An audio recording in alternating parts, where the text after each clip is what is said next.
ममता बॅनर्जी आजपासून 5 दिवसांच्या गोव्या दौऱ्यावर आहेत. गेल्या महिन्याभरापासून त्यांच्या पक्षाने ममतांच्या आगमनाची तयारी केलेली आहे.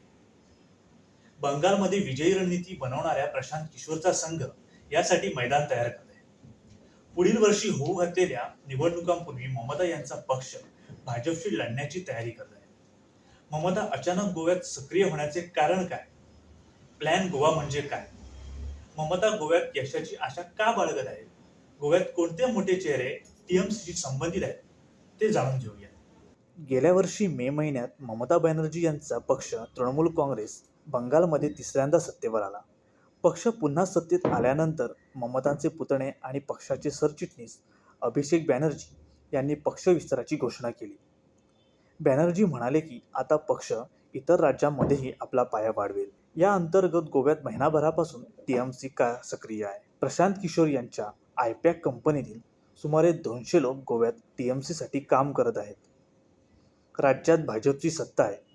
2017च्या विधानसभा निवडणुकीत सर्वात मोठा पक्ष ठरलेल्या काँग्रेसच्या बहुतांश आमदारांनी भाजपमध्ये प्रवेश केला आहे. अशा स्थितीत ममता यांना येथे विरोधकांची जागा रिकामी दिसत होती. ममता याकडे संधी म्हणून पाहत आहेत. गोव्यासारखे छोटे राज्य कोणत्याही प्रयोगासाठी अतिशय योग्य असल्याचे तज्ज्ञांचे म्हणणे आहे. बंगालबाहेर ममता यांचा डाव असेल तर ती फक्त नरेंद्र मोदींनाच आव्हान देऊ शकते असा संदेश त्या देऊ शकतील. टीएमसी सध्या 2 राज्यांवर लक्ष केंद्रित करत आहे. पहिले राज्य ईशान्येकडील त्रिपुरा आणि दुसरे पश्चिमेकडील गोवा आहे. त्रिपुरातील विस्ताराचे कारण तेथील बंगाली भाषिक लोकसंख्या आहे. असं असलं तरी पक्षाने त्रिपुरामध्ये यापूर्वीही चांगली कामगिरी केलेली आहे. त्याचवेळी गोव्यात काँग्रेसच्या निष्क्रियतेचा फायदा पक्षाला घ्यायचा आहे. यासाठी पक्ष गोवा आणि पश्चिम बंगालमध्ये साम्यही शोधत आहे. बंगाल आणि गोव्याच्या फुटबॉल चाहत्यांपासून ते सीफूड संस्कृतीपर्यंत दोघांमध्येही साम्य शोधलं जात आहे. राज्यात फेब्रुवारी 2022 मध्ये निवडणुका होण्याची शक्यता आहे. त्याआधी पक्षाने गोव्यातील काही बड्या नेत्यांनाही सोबत घेतले आहे. राज्याचे माजी मुख्यमंत्री लुइजिन फलेरो हे गेल्या महिन्यातच टीएमसीमध्ये आले आहेत. फलेरो हे राज्याचे मुख्यमंत्री तसेच 7 वेळा आमदार आहेत. पक्षात प्रवेश करताच फलेरो यांना टीएमसीचे राष्ट्रीय उपाध्यक्ष बनवण्यात आले आहे. अपक्ष आमदार प्रसाद शशिकांत गावकर यांनीही टीएमसीला पाठिंबा दर्शवला आहे. गावकरी यांचे बंधू सदानंद गावकर यांनीही टीएमसीमध्ये प्रवेश केला आहे.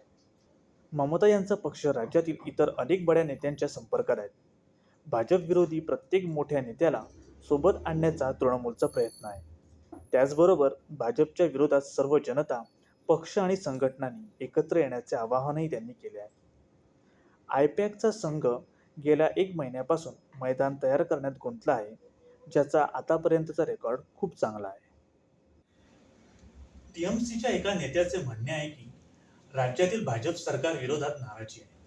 2017 मध्ये सर्वात मोठा पक्ष ठरलेल्या काँग्रेसच्या 10 आमदारांनी भाजपामध्ये प्रवेश केला आहे. विरोधकांच्या रिक्त जागा पाहता आम आदमी पक्ष येथे विस्तार करण्यास प्रयत्न करत आहे.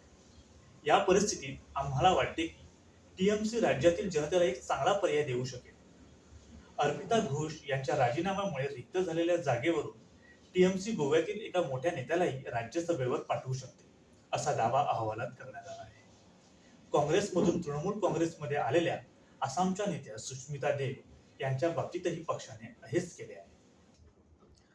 2012च्या विधानसभा निवडणुकीत पक्षाने राज्यातील 20 जागांवर उमेदवार उभे केले आहेत. 2012च्या विधानसभा निवडणुकीत राज्यातील 20 जागांवर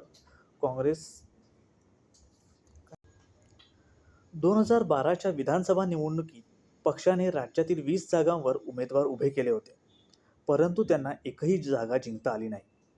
पक्षाला केवळ 1.8% मते मिळाली. मात्र यावेळी ते पूर्ण ताकदीने निवडणुकीच्या मैदानात उतरणार असल्याचे पक्षाचे म्हणणे आहे.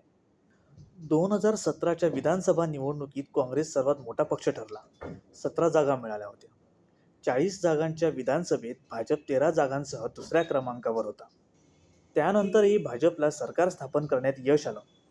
सरकार स्थापनेनंतर काँग्रेसचे अनेक नेते भाजपमध्ये दाखल झाले. स्थिती अशी आहे की आता केवळ काँग्रेसचे 4 आमदार उरलेले आहेत.